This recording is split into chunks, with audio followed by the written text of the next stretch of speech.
Hey, what's up everyone, and welcome to another reaction video for today, and I'm here to take a look at the final preview from IGN for Sonic Frontiers, of course, which comes out in a couple weeks. I'm excited for it, legitimately. I know, crazy, but I actually am excited for it. I don't know how to express how surprised I am by how excited I am for this game. Comes out a day before God of War, but you know what?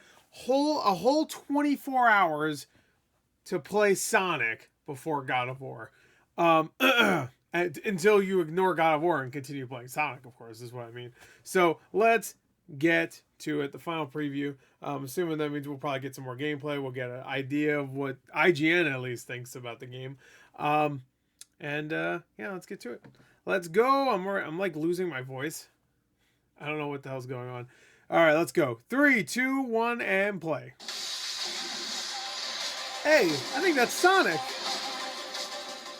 Back in May, when I played Sonic Frontiers for my first preview, I came away with an overall positive first impression, but also a feeling that there was still a good bit of work to be done. Right. The game felt buggy, the performance didn't feel optimized, and there was a ton of distracting pop-in objects and obstacles floating around in the sky. Now it's the perfect game. Here we are 5 months later, and I got a chance to go hands-on again with a PC build of Sonic Frontiers. Way worse. This time for a full 6 hours to check out the first 3 islands in their entirety. 6 hours? And while a lot of those same issues I experienced the first time I played are still present, the pop-in, and a handful of minor bugs, it is clear that a lot of work has gone into tightening up Sonic Frontiers' performance and polishing its visuals. Let me be clear, it is still an uneven experience, both visually and mechanically, but when my time was up and all I thought about was the disappointment of not being able to play more, that seemed like a good sign that Sonic Frontiers is in a pretty healthy spot, heading into its imminent November 8th release. Yeah, that sounds good.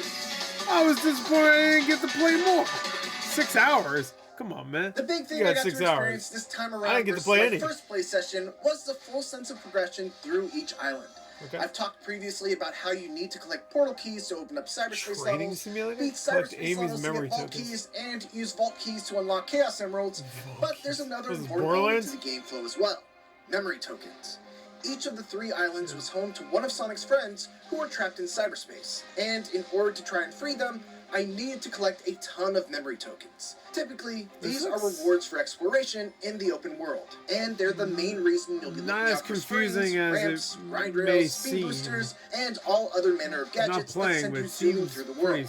Collecting and delivering these memory tokens back to your friend is one of the ways you'll progress Sonic Frontiers' story forward. Okay, so you just go around collecting memory tokens. Every time I made a delivery, I was rewarded with a cutscene between Sonic and his trapped friend that would shed a little bit of light on the mysterious Starfall Islands and the cute little native rock people known as Korons that inhabit it.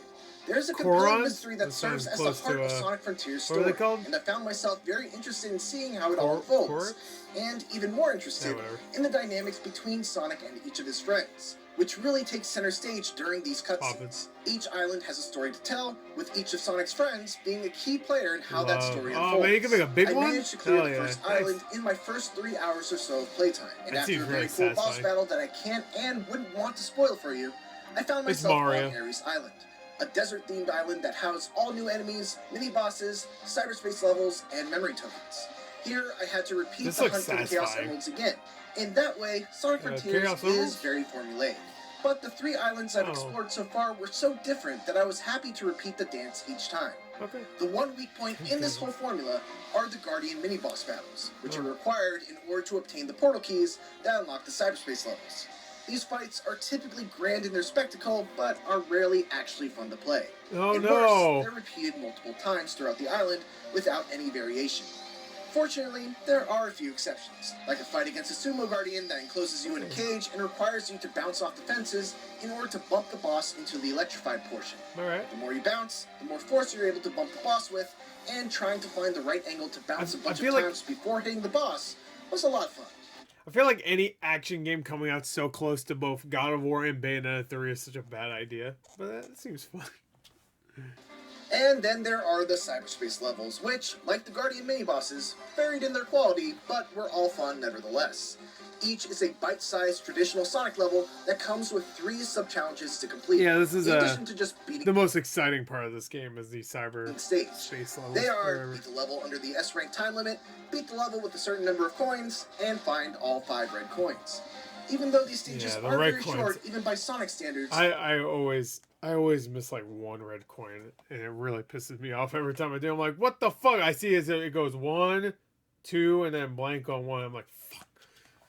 I found that the short length of each one actually lent itself well to how replayable they were. I would retry some of them for 10 or 15 minutes, trying to find the optimum path that would get me to the exit in time for the S-rank clear, or trying to find that last red coin, or simply to try and see all the different paths that level offered.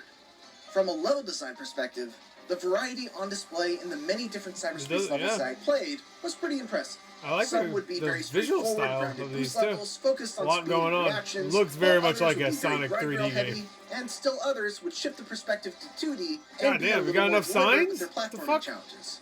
Hands down, the best cyberspace stage that I played was one that broke the tradition of being a short bite-sized level and was stretched out to about 2 or 3 minutes in length and had a bunch of hidden shortcuts off the beaten path were a ton of fun to discover.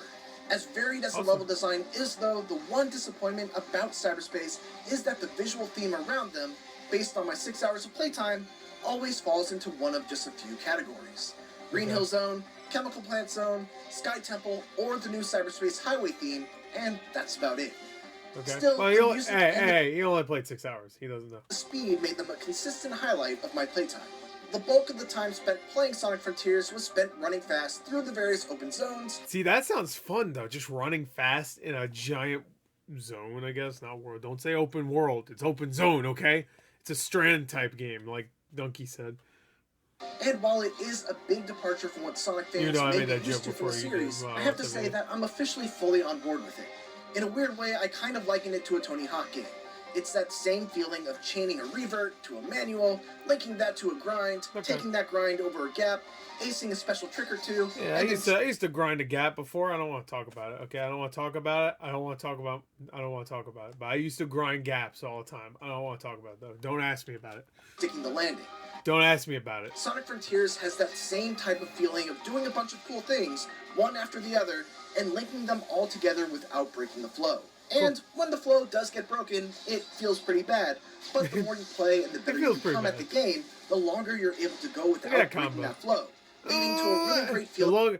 You break the combo and you feel bad because you prematurely broke the combo. But then you get better with it. You grind better. You grind those gaps, you know. Talk about sex! Not just of power progression through the game mechanics, but also from your own skill. It's also worth mentioning that in the beginning of the game, Sonic does feel a bit slow in comparison to other games in the series. However, his speed can be leveled up all the way to level 99. He needs to be leveled the fuck up. He should be running fast, bro. I got to was level 10, and he should be running really fucking fast and then even faster later. Not like that was a jaunt. That wasn't even. I can run faster than that. No. I'm just kidding. I can't. But still. Considering he already felt pretty fast even at just that relatively low level, I can't imagine how fast he'll be at max level. Stay tuned for our full Sonic Frontiers review closer to launch, and if you want to see what I previously said about Sonic Frontiers, check out my previous preview. Also, be sure to check out this look at gameplay from Chaos Island. And for everything else, keep it here on IGN. No, fuck you. You can't enter there. What the hell? What the hell? Alright, so he seems relatively positive. Alright, my guess, 7 out of 10. 7 out of 10, maybe pushing a 7.5 out of 10. That's my guess. Not from IGN. They don't do the decimals. I'm just saying overall, like low 70s. That's my guess, just from what they said right here. There's a lot of popping. You know what, popping doesn't really bother me too much. But if it does get a little annoying, especially with the mini bosses, they said most of them are rarely fun, but he did bring up that one sumo one that seemed like it was a little bit more fun. But just running around the environment and stuff like that, that's the stuff I really want. That seems fun to me. Just going around and like, this is gonna be the perfect game to play while you have a podcast on. Whatever, just don't even pay attention to it. Just have a podcast on, have a good time, run around, do some of the side stuff, play the main story, of course. Just do everything with the podcast on. You know, if there's a good cutscene happen, pause the podcast, listen. You know. Anyway, there you go. That's it. Oh, yeah. So it comes out in a couple weeks. I'm excited for it. There's a lot of games coming out, man. Ooh, man.